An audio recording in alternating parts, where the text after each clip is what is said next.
12e tentative. À la maison, c'est pas facile. Abulon pour le RPG AD en vacances. Oui, en vacances. Donc, ça va être de plus en plus difficile de mettre des vidéos en ligne. Et oui, c'est le contraste. Hein? On part dans un chalet. Plusieurs chalets, en fait, pour 10 jours. Donc, je vais réunir plusieurs questions pour le RPG AD. J'étais rendu à la question 7. Donc, qui était quelle a été la session ayant le plus grand impact?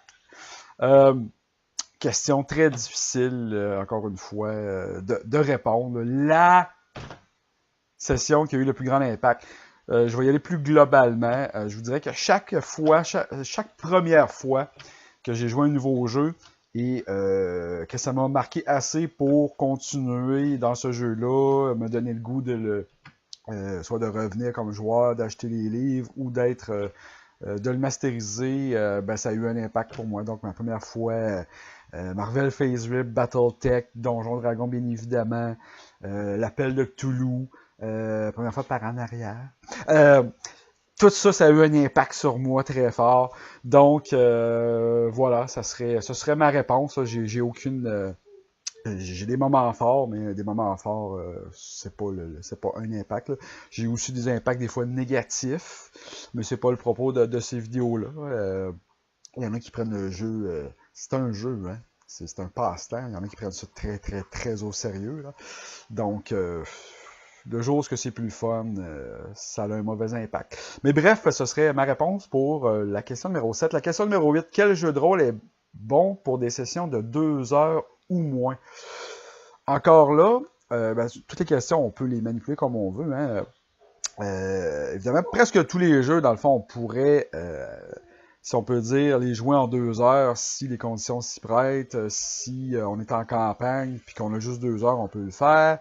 Ensuite, je vous dirais que des jeux spécifiques, faut enlever peut-être la génération de personnages, qui ça aussi peut être très long. Il y a des jeux que ça se fait très rapidement, ce que je vais vous présenter.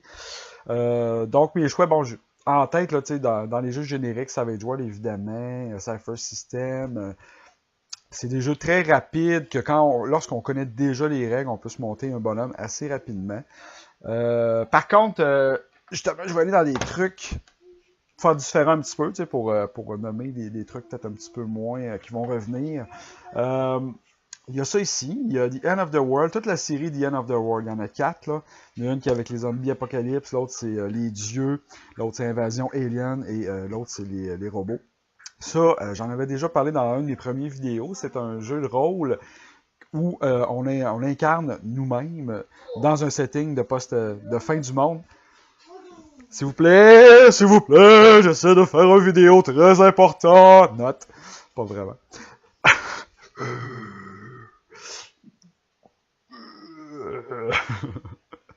Donc, ouais, c'est ça. Fait que c'est un jeu qu'une fois que la partie le fun, c'est quand même de monter notre incarnation des personnages. Mais si on le fait avant, on peut facilement faire une fin du monde en 2 heures.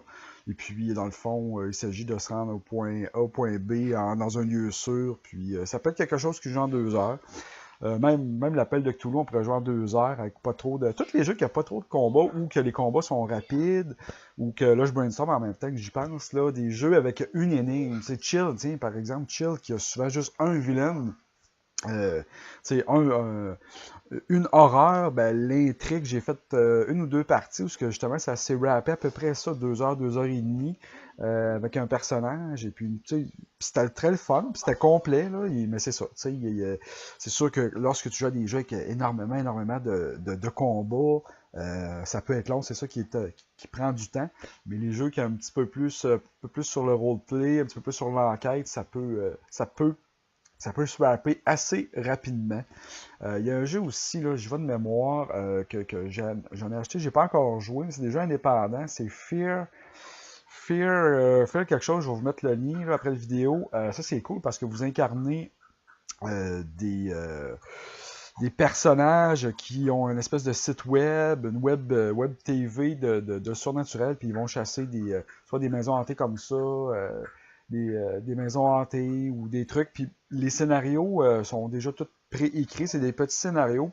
Et puis à la lecture, là, je le voyais rapidement que c'est une des raisons pourquoi je les ai pas fait jouer en one-shot, parce qu'en one-shot, on aime ça jouer longtemps. Je me dis, ah non, ça va prendre 2 scénarios pour faire une soirée complète avec ces petites histoires-là. Puis à ce moment-là, ça brise un peu la magie, faire comme 2 histoires. Mais bref, je pense qu'il y a 4 aventures. Puis lorsque tu ajoutes une aventure, tu as tout. Hein, tu as le système, tu as les pré-gemmes, tu as le petit scénario. Et puis, ouais, en y pensant, là, ce petit jeu-là, là, je vais vous mettre le lien là, lorsque je vais arrêter la vidéo. Là, ça pourrait être très bonne suggestion. Sinon, dans le médiéval fantastique, justement, on a joué avec mon fils. Lone Wolf, donc Loup solitaire de Cubicle 7. Évidemment, c'est basé sur la série de livres dont vous êtes les héros, Loup solitaire, ma série préférée. François Latarte, lui, c'est Défis fantastiques. Moi, j'en ai lu plusieurs énormément lorsque j'étais plus jeune, mais il m'accrochait un peu moins que Loup solitaire, parce que Loup solitaire, de un à l'autre, il se suivait, il y avait comme une histoire ongoing. Donc, c'était toujours un univers que j'adorais, qui était très bien développé. Et il y a déjà eu un jeu de rôle plus complexe, même en français de sortie. Mais bref, Cubicle 7 a lancé une belle boîte il y a déjà 2 ans. Puis bon, en janvier dernier, j'avais dit qu'il n'y avait pas grand supplément, mais là, il commence à avoir... c'est sûr que les plus petits studios, c'est long. Là. Si tu as le goût de jouer un jeu vite, là, il va falloir que tu prépares tes choses toi-même. Donc, eux, ça a pris au moins 2 ans avant d'avoir un bestiaire puis un recueil d'aventures.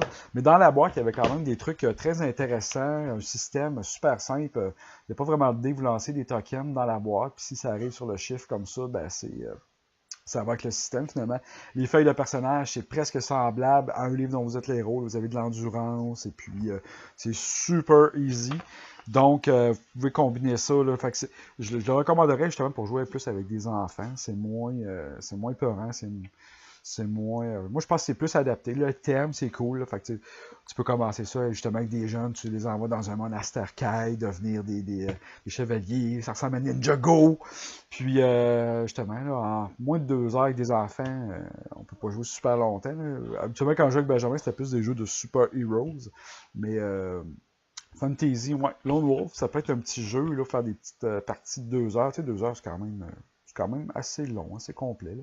Donc, ce seraient mes suggestions. J'y vais un petit peu. J'avais sorti ces deux-là, là, mais je brainstorm en même temps. Comme à l'habitude. Faut pas se prendre au sérieux. Hein. C'est juste du jeu de rôle. Je vais répondre à la question numéro 9. Quel jeu de rôle est bon pour environ 10 sessions? T'sais, quel jeu de rôle? Hey, 10 sessions, c'est beaucoup, là. 10 sessions, je considère qu'on a le temps de rapper plus qu'une aventure. Là. 10 sessions à moins de jouer 2 heures. 10 sessions, pour moi, c'est une campagne. Ça a souvent été mes campagnes, là, sauf à une autre époque, là, où ce que 10 sessions, c'était une saison au loisir Guillaume Mathieu et Lac-Saint-Charles à Québec, lorsque j'étais moniteur pendant quelques années. Ça durait 10 sessions. Mais souvent, l'autre session, on continuait, donc ça durait plus que 10 sessions. Bref, je m'égare tous les jeux. Toutes. Sauf peut-être des jeux comme, mettons, Paranoia ou des jeux où le potentiel que les personnages meurent rapidement, puis même à ça, c'est pas grave, tu t'en pars un autre. Là, t'sais. Les jeux des Agnes one-shot, un peu moins, mais tout. L'Appel de Cthulhu, Donjon Dragon, Savage World avec 800 settings, Pathfinder, Deadlands, Dead Last Part 6, Star Trek, Star Wars. C'est tous des trucs désignés, c'est vous qui décidez quand c'est fini, point final, plus d'intérêt, avec 10 sessions sans aucun problème. Tous les jeux. Voilà, tous les jeux. Question 11. Quel jeu mort voudriez-vous voir renaître? Écoutez, les Kickstarter en ce moment font ce travail-là. Hein. Ils font une espèce de revival de plusieurs jeux morts ou moins populaires. Chill en est l'exemple parfait. Mais le jeu que j'aimerais revoir renaître, puis comme tel, mais avec les moyens d'aujourd'hui, ce serait évidemment Marvel Phase Rip. Le meilleur jeu de rôle, le Super Heroes, quoi qu'on en dise. Il y en a plein d'autres. C'est le meilleur, c'est le plus fun, c'est le plus évocatif, old school, et puis c'est le même système, peut-être liché un petit peu, là, une version peut-être, j'allais dire épurée, Marvel est déjà très épuré, mais tu sais, tu voyez ce que je veux dire, donc un beau hardback, là, avec bien du matos là-dedans, mais le même système face rip simple, des beaux tableaux, ça serait super awesome, ça pognerait au bout, surtout en ce moment, Marvel est fort depuis 10 ans, là, avec toute leur Marvel cinématique, toute cette génération-là qui redécouvre ça. Marvel Phase Rip, là, ça serait un home run. J'en suis certain. Il y a eu beaucoup de studios qui ont eu la licence Marvel, mais ils ont échappé la balle avec. Puis ça a été un échec lamentable. N'est-ce pas, Margaret Wise? Donc voilà, Marvel Phase Rip, un parmi plusieurs, mais ça serait le jeu que j'aimerais voir le plus renaître de ses cendres. Alors, je vais arrêter ça pour l'instant et je vais faire une autre vidéo pour plus tard. Merci de m'avoir écouté et on se dit à une prochaine fois.